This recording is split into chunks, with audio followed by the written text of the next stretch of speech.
우리가 지금 살펴보고 있는 다니엘서는 바벨론을 사는 하나님의 사람들의 이야기, 세상을 사는 그리스도인들의 이야기, 그리고 그들을 통해서 자신을 드러내시고 일하시는 하나님의 이야기를 우리에게 들려주고 있습니다. 그런데 이렇게 다니엘서를 4장까지 쭉 읽다 보니까 한 가지 특이한 점이 있습니다.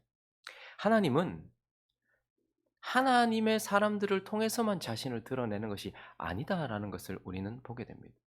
바벨론을 살아가는 하나님의 사람들을 통해서만 하나님을 드러내는 것이 아니라 바벨론 왕을 통해서도, 바벨론 사람들을 통해서도, 그들을 통해서도 하나님이 자신을 드러내고 있다라는 것을 우리는 보게 됩니다. 다니엘서 2장 47절을 보시면요. 다, 다니엘이나 하나냐나 미사엘이나 아사랴가 아니라 지금 왕이 하는 말입니다. 읽어볼까요? 시작.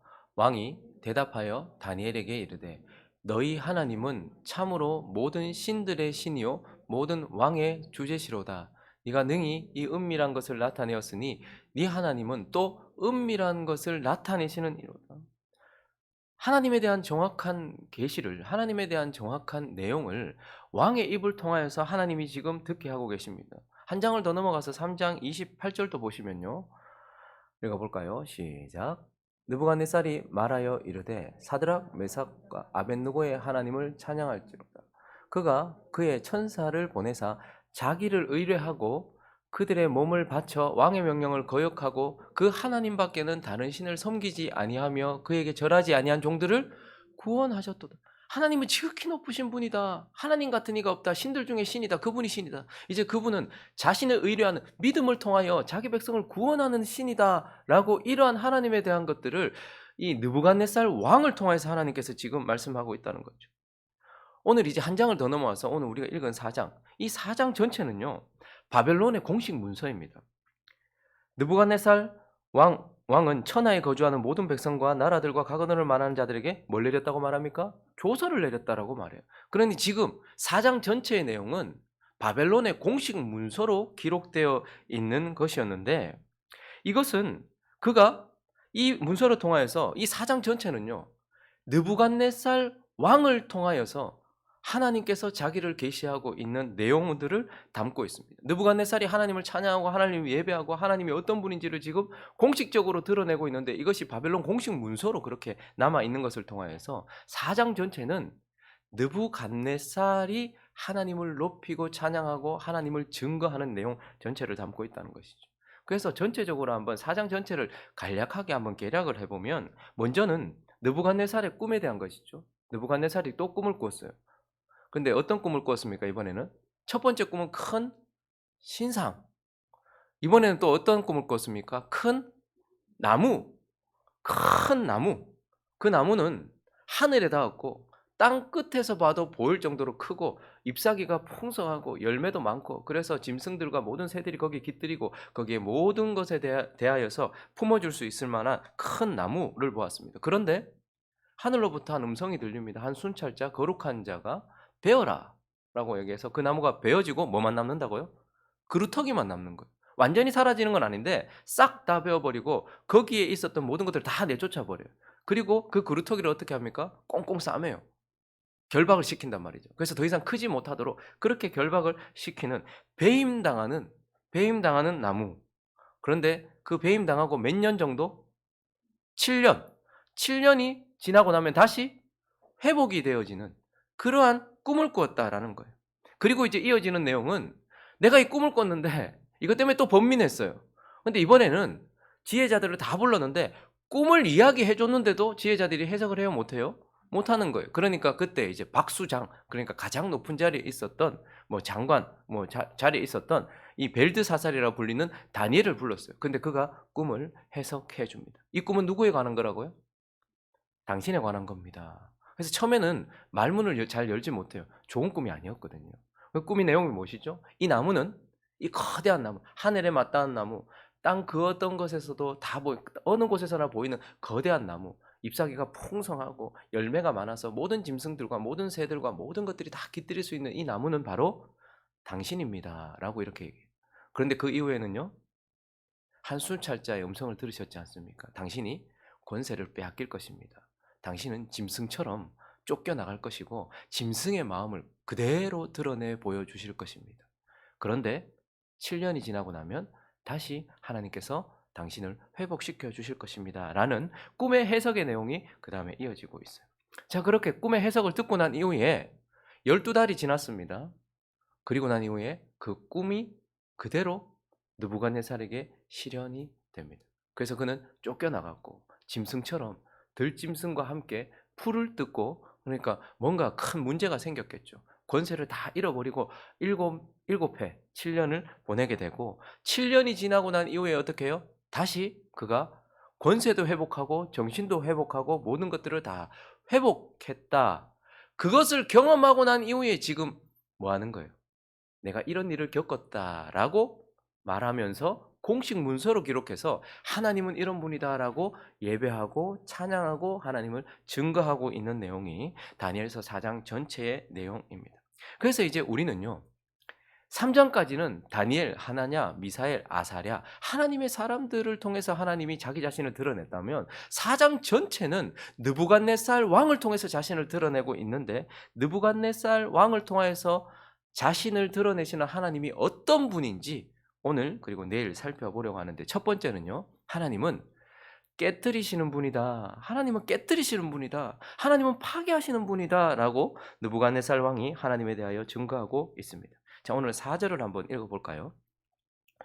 시작. 나 느부갓네살이 내 집에 편히 있으며 내 궁에 평강할 때, 편히 있으며 평강할 때에 내 집, 자기 자신이 편안했다는 거예요. 내 궁, 나라가 평강했다는 거예요. 느부갓네살은 자신과 나라와 온 세상에 평화를 가져다 주었고 평화를 누리고 있었던, 평화의 시대를 열었던 위대한 왕이었습니다. 그런데요, 그 다음 절 바로 5절에 가보니까 한 꿈을 꾸는 바람에 그로 말미암아 두려움이 그의 마음 가운데 찾아오고 불안이 찾아왔어요. 곧 내 침상에서 생각하는 것과 머릿속으로 받은 환상으로 말미암아 번민하였다. 두려움과 불안 속에 떨었다. 그 평안이 깨지기 시작했다. 그리고 33절을 보시면요, 바로 그때에 이 일이 나 느부갓네살에게 응함으로 꿈을 꿨고 해석을 들었고 12해가 지나고 어느 순간 그가 교만했을 때에 그 일이 그에게 임함으로 내가 사람에게 쫓겨나서 소처럼 풀을 먹으며 몸이 하늘 이슬에 젖고 머리털이 독수리털과 같이 자랐고 손톱은 새발톱과 같이 되었더라. 평안이 완전히 박살이 나고 그의 삶에 있었던 모든 것들을 다 송두리째 깨트림 당했던 그러한 일이 있었다라고 말하면서, 우리는 이 느부갓네살 왕을 통해서 먼저 첫 번째, 하나님은 평안을 깨트리시는 분이다라는 것을 보게 돼요. 그리고 하나님은요, 인간의 평화, 인간이 만들어낸 평화, 힘으로 유지하고 있는, 힘으로 만들어낸 인본주의적 평안을 깨트리시는 분이다라고 우리에게 말하고 있고, 무엇보다도 하나님은 하나님 없는 평화, 하나님 없는 평안, 이러한 평강, 하나님 없이 인간들이 스스로 만들어내어서 일시적이고 힘으로 지켜나가고 있는 그러한 가짜 평안을 어떻게 하는 거예요? 하나님은 깨트리시는 분이다라고 우리에게 말씀하고 있는 것입니다. 여러분, 예수님도 이 땅에 오셔서 하셨던 일이 뭘까요? 자기 백성들에게 복음을 전하기 전 예수님이 이 땅에 오셨을 때는 팍스 로마나, 로마의 평화가 온 전역을 덮고 있었습니다. 가이샤는, 시저는 평화의 왕이었어요. 그래서 그는 평화의 복음을 전했어요. 내게 엎드리고 내 안에 있으면 평안하다, 평강하다라고 말해서 예수님이 오셨던 시대는 로마에 의해 평강이 선포되어졌고 평강이 실현되고 있었습니다. 그런데 그때에 예수님이 오셨어요. 마태복음 2장 1절부터 3절을 보시면 로마의 평안이 있고 예루살렘은, 이스라엘은 헤롯 왕이 다스리고 있었던 헤롯 왕 때에 예수께서 유대 베들레헴에 나셨어요. 동방으로부터 박사들이 예루살렘에 이르러서 그 2절요, 유대인의 왕으로 나시니, 왕이 났다, 어디 계시냐, 우리가 별 보고 왔는데 경배하러 왔다라고 얘기했어요. 어떤 일이 일어났습니까? 시작. 헤롯 왕과 온 예루살렘이 듣고 그들이 누리고 있었던 평안, 인간 스스로 만들어냈던 평안, 이게 다 깨져버렸어요. 소동이 일어나기 시작했어요. 이게 뭐지? 로마에 의해서 평안을 누리고 있었고 그 로마의 아래에서 헤롯이 자기는 평강을 누리고 있었고 그 헤롯 아래에서 예루살렘 전체가 평강을 누리고 있었는데 왕이 났다는 소리 한마디 때문에 소동이 일어났단 말이에요. 예수님이 태어나시면서 하셨던 일이 세상의 평안을 깨트리는 것이었습니다. 마태복음 21장 10절도 볼까요? 예수께서 예루살렘으로 이제 들어가세요. 늘 변두리, 갈릴리 지역으로 변두리 지역으로 이렇게 도시다가 이제 드디어 예루살렘으로 들어가셨어요. 어떤 일이 일어납니까? 온 성이 소동하여 이르되 이는 누구냐? 예수님 없었으면 평안하게 바리새인들도 서기관 들고 잘 살았을 텐데 소동이 일어나죠. 충격이 오는 거죠. 우리는 지금 이게 맞다고 생각하고 살았는데 예수님이 오셔서 계속해서 다 깨뜨리는 거예요. 이게 뭐냐? 그리고요, 누가복음 23장 5절도 보시면요. 무리가 더욱 강하게 말하되 그가 온 유대에서 가르치고 갈릴리서부터 시작하여 여기까지 와서 백성을 어떻게 했어요? 소동하게 했다. 로마는 우리를 주목하게 되었고 헤롯도 빌라도도 계속해서 우리를 계속해서 괴롭힌다. 예수께서 오셔서 평안을 깨트린 거예요. 예수님이 가시고 난 이후에 사도들과 그리고 제자들을 통하여서 계속해서 예수 그리스도의 이야기가 이어지고 예수 그리스도의 활동이 이어졌어요. 성령을 통해서 이어졌어요. 그랬더니 사도행전 17장 6절과 7절을 보시면 바울을 얘기하는 거예요. 바울을 발견하지 못하며 야손과 몇 형제들을 끌고 읍장들 앞에 가서 소리질러 이르되 천하를 어지럽게 하던 이 사람들이 여기에도 이름에 야손이 그들을 맞아들였도다. 이 사람들이 다 가이사의 명을 거역하여 말하되 다른 임금 곧 예수라는 이가 있다 하더라. 지금 로마 안에서 다 평안을 누리고 있는데 지금 느부갓네살 아래서 바벨론의 평안을 세상이 다 누리고 있는데 하나님은 그 평안을 깨트려 버리시는 거예요. 로마에 의해서 평안이 이루어지고 있는데 예수님은 그 평안을 다 깨트려 버리시는 거예요. 왜 그럴까요? 이건 사람이 만들어낸, 힘으로 만들어낸 참 평안이 아닌 거짓 평안이기 때문이고 하나님은 이것을 깨트려서 참 평안을 주시려고. 여러분, 참 평안은 어디에만 있습니까? 오직 예수 그리스도 안에만 있습니다. 그러나 그 참 평안을 만나기 전에는 반드시 거짓 평안에 있던 우리의 모습이 드러나고 깨어져야 되는 거예요. 하나님이 없는데도 편안하다. 하나님이 없는데도 잘 된다. 하나님이 없는데도 평강하다. 이건 진짜 위험한 거예요. 여러분, 사람이 진짜 큰 병에 걸렸어요. 배가 늘 아파요. 너무 아파서 보니까 이 사람은 지금 암 말기예요. 어떻게든 지금 수술을 하든지 치료를 해야 되는데 병원에 갈 때마다 소화불량입니다. 가스명수 주고 뭐 약 발라주고. 그런데 또 가스명수 먹고 약 바르고 나니까 좀 괜찮은 것 같아요. 그러면 그 사람 죽이는 겁니다. 여러분, 지금 세상이 왜 갑자기 한 나라에, 그것도 강대국이라고 이제 일컫는 세계 경제 매디, 군사력 매디 이런 나라의 수도에서 젊은이가 155명이 한꺼번에 죽냐? 왜 하나님은 이런 정부 애도기관, 국가 애도기관. 여러분, 이거 지금 사단이 만든 겁니까? 물론 사단을 통해서 정부가 잘못해서 그렇습니다. 물론 그것도 맞죠. 근데 왜 근본적으로 이러한 평안을 깨뜨리는, 왜 자꾸 우크라이나는 자꾸 러시아의 공격을 받고 러시아는 왜 계속 막 핵을 만지작거리고 북한은 왜 자꾸 저러고, 이 전부 다 우리는 북한의 김정은, 러시아의 푸틴, 중국, 미국과의 어떤 힘싸움 이렇게만 생각을 해요. 세상의 평안을 자꾸 사람들이 깨뜨리려고 하는. 사람들이 깨뜨릴까요? 유엔에 의해서 평화가 보장되고 강대국 미국에 의해서 평화가 보장되고 그리고 북한이 핵을 놓고 이렇게 하면서 우리 안에 평안이 만들어진다고, 우리는 평안하다고 그런 시대를 열고 싶다고 생각할지 모르겠지만 실제적으로 평안을 깨뜨리시는 분은 하나님이십니다. 왜요? 그 평안에 젖어서 진짜 평안을 얻지 못하기 때문인 것이죠. 하나님이 이렇게 역사적으로만 일하십니까? 한 가정에도, 한 사람에게도 계속해서 일하셔요. 왜 자꾸 나는 아프고 왜 자꾸 문제가 생기고 왜 그럴까? 하나님께서 우리를 연단하시려고 하는 부분도 있겠죠. 그러나 왜 내 평안을 자꾸 깨트리나? 사단이 깨트리고 저 사람이 깨트리고 이렇게 생각하십니까? 혹 내가 그리스도 안에 있는 참 평안이 아닌 바벨론의 느부갓네살 왕이나 로마의 가이샤가 만든 그러한 평안에 젖어 있다면 그것을 깨트리는 분은 그들을 통하여, 어떤 요소들을 통하여 하나님이 깨트리시는 거예요. 왜요? 참 평안 안으로 들어올 수 있도록 하기 위하여 하나님께서 그렇게 하시는 분. 느부갓네살은 그것을 깨달았습니다. 하나님은 거짓 평안을, 인간이 만든 평안을, 일시적인 평안을 깨트리시는 분이다라는 것을 그는 확인하였고 그것을 증거하고 있는 것입니다. 그리고 한 가지 더 살펴볼까요? 하나님은 어떤 분인가? 느부갓네살 왕을 통하여 드러난 하나님. 두 번째는 다스리시는 분이다. 통치하시는 분이다. 그는 확실하게 통치자로서 그것을 경험하였고 그것을 증거하고 있습니다. 오늘 본문은 느부갓네살 꿈도 많이 꿨을 것이고 그에게 많은 일이 일어났겠지만 다니엘서를 통하여서 대표적으로 드러나는 꿈 몇 번째예요 지금? 두 번째 꿈이에요. 첫 번째 꿈이 뭐였죠?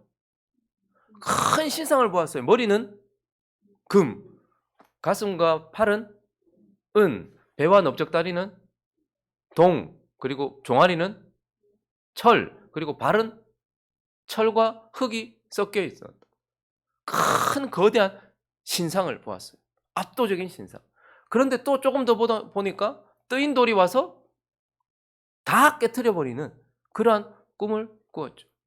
이 꿈의 해석까지 다 듣고 나니까 이 꿈은 결국 무엇을 가르쳐주는 꿈이었습니까?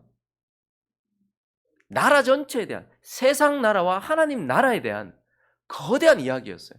세상 나라는 어떠한 것인지 하나님의 나라는 어떠한 것인지에 대한 거대한 여러 나라들에 대한 이야기였어요. 그리고요, 이 꿈은요, 먼 미래에 성취될 그러한 꿈이었어요. 그러니까 하나님께서 언젠가 점진적으로 일하셔서 언젠가 하나님의 나라를 이룰 것이라는, 하나님은 모든 역사에 역사하시는, 모든 역사에 일하시는 초월적이고 크신 분이고 먼 미래에 역사하시는 하나님의 미래성을 보여주던 꿈이었습니다. 그래서 그런지 저 나라들, 그리고 먼 미래에 대한 이야기를 해서 그런지 이 꿈을 꾸고 난 이후에 느부갓네살이 뭔가 변화되고 이렇게 했던 것이 아니라 3장 1절을 보면요, 이 꿈을 꾸고 나서 그가 정신을 차리지 못하고 느부갓네살 왕이 금으로 신상을 만들었다. 높이는 60규빗, 그러니까 한 27m에서 30m 정도 됩니다. 너비는 6규빗, 2.7m에서 한 3m 정도. 어마어마하죠? 3m의 폭에 저 30m 정도의 자기가 이제 온 금으로 다. 그러니까 여러 나라들, 당신 다음에 일어날 나라들, 영원한 나라, 하나님 나라, 이런 이야기를 해서 그런지 자기가 이번에는 금신상을 만들어 가지고 그렇게 하고 있어요. 그리고요, 오늘 30절, 내일 본문이겠지만 4장 30절을 보시면, 나 왕이 말하여 이르되 이 큰 바벨론은 내가 능력과 권세로 건설하여 나의 도성으로 삼고 이것으로 내 위엄의 영광을 나타낸 것이 아니냐라고 말하면서 자기 나라와 자기 권세, 자기에게 주목하고 있는 것을 보게 돼요. 첫 번째 꿈은 많은 나라들에 대한 이야기고 하나님 나라에 대한 이야기고 먼 미래에 대한 이야기, 하나님의 미래성, 하나님의 역사의 미래성에 대해서 이야기를 들어서 그런지 그는 하나도 바뀌지 않았어요. 그래서 자기를 높이는 신상을 만들고 자기 나라에 대하여서 자기 하면서 높이고 있었다는 말이죠.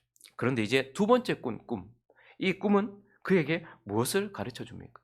이 두 번째 이 꿈이 가르쳐주는 내용을 우리는 아까 전에도 개략적으로 살펴보았지만 이 꿈을 주신 이유를 우리에게 말해주는데요. 우리는 보통 이렇게 좀 중요한 부분을 큰 고딕체나 이렇게 진한 글자로 하거나 아니면 밑줄을 긋거나 형광펜으로 긋거나 이렇게 해서 강조해서 보여주잖아요. 그런데 이 히브리인들은 강조하는 게 뭐냐면 반복해서 말하는 거예요. 똑같은 말을 2번 반복하든지 3번 반복하든지, 그러면 이게 제일 중요해 라고 반복해서 하는 건데요. 오늘 17절 한번 보시면요, 이 꿈, 이제 두 번째 꿈을 꾸게 하신 이유는 무엇이냐면, 이는 순찰자들의 명령대로요 거룩한 자들의 말대로이니 지극히 높으신 이가 사람의 나라를 다스리십니다. 자, 이 꿈을 주신 이유는 이번에는 지극히 높으신 이가 뭐 하는 것을 알게 하려고요? 사람의 나라를 지금 다스리는 것을 알게 하시며 자기 뜻대로 그것을 누구에게 주시며 또 지극히 천한 자를 그 위에 세우시는 줄을 사람들이 알게 하려 하심이니라 말하였느니라 라고 말하면서 지금 이 꿈을 꾸게 한 이유, 이 두 번째 꿈의 목적이 나타나고 있어요. 근데 25절을 보시면 똑같은 말이 반복됩니다. 25절, 왕이 사람에게 쫓겨나서 들짐승과 함께 살며 소처럼 풀을 먹으며 하늘이 스에 젖을 것이요 이와 같이 7대를 지낼 것이라. 그때에 지극히 높으신 이가 사람의 나라를 다스리시며 자기의 뜻대로 그것을 누구에게든지 주시는 줄을 아시리이다. 반복되고 있어요. 그리고 또 한 구절 32절 또 반복되고 있습니다. 네가 사람에게서 쫓겨나서 들짐승과 함께 살면서 소처럼 풀을 먹을 것이요 이와 같이 7대를 지내서 지극히 높으신 이가 사람의 나라를 다스리시며 자기의 뜻대로 그것을 누구에게든지 주시는 줄을 알기까지 이르리라 하였더라. 3번이나 똑같은 말을 반복하면서 이게 이 꿈을 준 목적이다. 근데 이 꿈을 준 목적은 뭐죠? 첫 번째 꿈을 준 목적은 하나님이 온 나라를 다스린다. 여러 나라에 대한 이야기요. 특별히 먼 미래에 하나님의 나라가 완성될 것이라는 하나님의 미래성에 대한 이야기라면 이 두 번째 꿈은 뭐죠? 하나님이 지금 다스리신다는 거예요. 현재 지금 다스리신다. 하나님이 지금 현재 다스리시고 뭐 많은 나라들과 큰 것만 다스리는 것이 아니라 하나님이 니를 다스리신다. 너와 함께하고 있다 라고 말하면서 먼 나라에 하실 일이 아니라 지금 그 한 사람 느부갓네살 왕에게 직접 하시는 일을 보여주고 있는 것이죠. 그래서 이것을 통해서 하나님은 먼 미래에도 하나님의 역사를 완성하실 미래에 일하시는 하나님이지만 그러나 현재 다스리고 계시는 지금 일하시는 하나님이라는 걸 느부갓네살에게 가르쳐 주고 있고, 여러 큰 나라들도 다스리시지만 느부갓네살 너 한 사람, 너를 다스리시는 분이다 라고 말하면서 첫 번째 꿈을 통해서는 많은 큰 나라들 그리고 먼 미래를 말했다면, 두 번째 꿈은요, 너를 다스리시고 지금 다스리신다는 것을 가르쳐주면서 느부갓네살이 이제 드디어 깨닫습니다. 하나님은 지금 나를 다스리시는, 통치하시는, 지금 여기 역사하시는 하나님은 초월적이요 미래적이신 분이지만 지금 하나님은 내재적이요 현재적이신 분이시다라고 지금 그것을 깨달으면서 하나님은 통치하시는 분이다. 마찬가지입니다. 우리도 하나님이 우리를 먼 미래에 천국에 가게 하시겠죠. 하나님 나라에서 영원히 함께 살겠죠. 하나님 나라를 이루겠죠. 그러나 그 하나님은 지금 이 땅을 다스리십니다. 그런데 나라만 다스리는 게 아니고 우리 한 사람 한 사람을 다스리신단 말입니다. 그 하나님을 말하고 있는 거예요. 말씀을 정리하겠습니다. 여러분, 하나님은 하나님의 백성 저와 여러분을 통해서 자기 자신을 드러내시는 분입니다. 그래서 우리를 증인이라고 하죠. 우리를 통해서 하나님은 자기 자신을 드러내세요. 자, 그러면 우리가 없으면 하나님은 자기 자신을 못 드러내십니까? 사사기 시대는 자기의 소견대로 함으로, 하나님을 섬기지 않으므로 하나님의 자녀가 없고 증인된 자가 없었어요. 그때 하나님 어떻게 하셨습니까? 스스로 자기 자신을 드러내셨어요. 블레셋 지경으로 법궤가 그냥 들어가서 법궤 혼자 일하면서 하나님이 스스로 하나님이 일하시면서 자기 자신을 드러내셨어요. 하나님은 스스로도 자기 자신을 드러낼 수 있는 분입니다. 근데 오늘 본문을 보니까요, 하나님은 느부갓네살 왕을 통해서도 자신을 드러낼 수 있는 분이라는 것을 보게 돼요. 그러므로 우리가 하나님께서 자기 자신을 얼마나 드러내고 싶어 하시는지를 깨닫고, 또한 그분이 드러내시는 하나님의 어떠하심을 깨달아서 하나님은 거짓 평안을 깨뜨리시고 우리에게 참 평안을 주시기 위하여 일하시는 분이고, 하나님은 먼 미래에만 저기 큰 역사만 움직이시는 분이 아니라 나 한 사람을 위하여 지금 일하시는 분이라는 것을 깨닫고서 그 하나님을 높이고 그 하나님과 동행하는 저와 여러분 되시기를 예수 그리스도의 이름으로 축원합니다.